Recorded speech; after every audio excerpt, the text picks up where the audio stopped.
Welcome to Realities Unlimited. We got a few things to celebrate this week.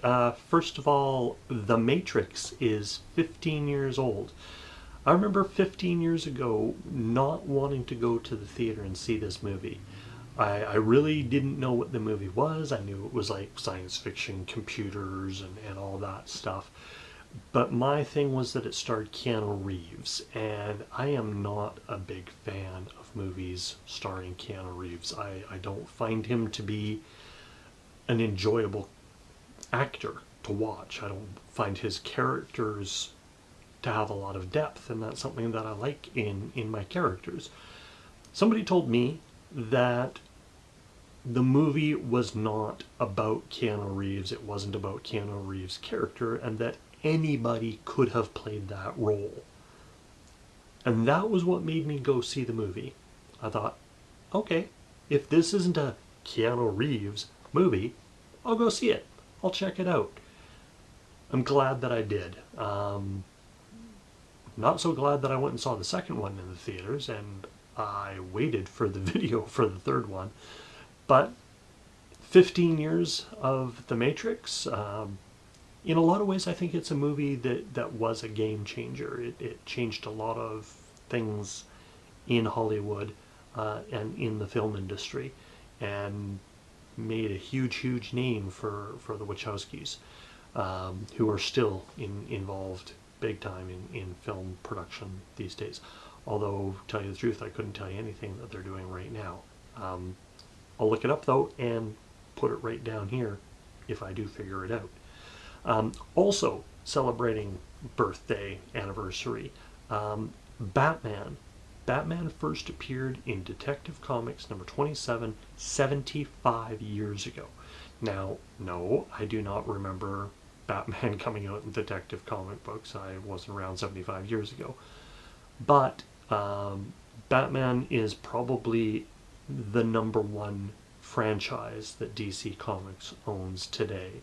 A lot of people will say, well, what about Superman? Well, Superman movies have not been as successful for DC Comics. Neither have other spin-off merchandise of Superman. He's been involved in things like the Super Friends or the Justice League, the animated stuff, but things that star just Superman, they just don't have the flavor that Batman has. Batman is doing good, but he's using questionable means to do it. And in today's world, that rings a little truer than the true and blue, red, white, and blue stripes, all justice Superman. Which is why I think they had him doing a few questionable things in this last movie. But back to Batman. Congratulations, Batman, on 75 years. Shifting over to Marvel, Marvel has recently announced that they are going to do a Black Widow movie. The character has featured hugely in the Iron Man and Avengers movies. She has a huge role in building up the Avengers Marvel films. And so now they have confirmed that they are going to do a Black Widow movie.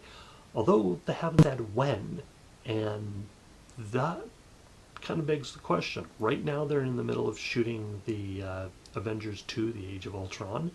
That will come out May 1st of next year.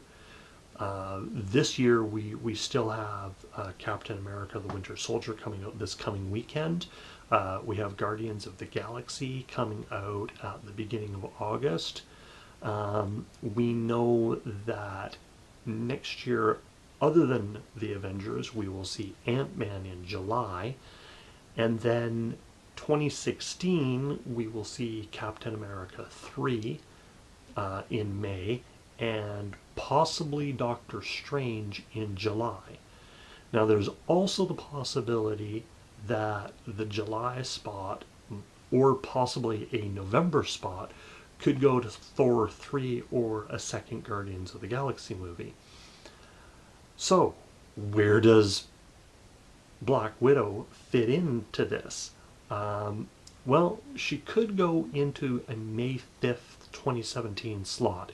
Apparently, Marvel has put their stamp on that date as a Marvel movie date, and that is going to be a possibility.